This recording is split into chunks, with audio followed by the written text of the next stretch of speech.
आज हमारे पास में यहाँ पर है बहुत सारे कोल्ड ड्रिंक के कैंस। यहाँ पर हमारे पास में पेप्सी है, मिरिंडा है, यहाँ पर हमारे पास में ड्यू है, रहा नहीं जाता, तड़प ही ऐसी है ना। 7 अप है। इनको इससे शूट करेंगे और इसकी पावर देखेंगे। मस्त प्लान है कि इसमें कितना है दम। तो फटाफट शुरू करते हैं। आप लोग वीडियो के लिए लाइक का बटन जरूर से ठोक देना। बात तो सही है।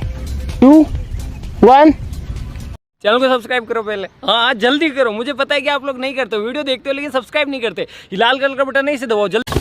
गो गाइस इसकी पावर क्या है यार। तीनों के तीनों जो हैं वो यहां पर फट चुके हैं।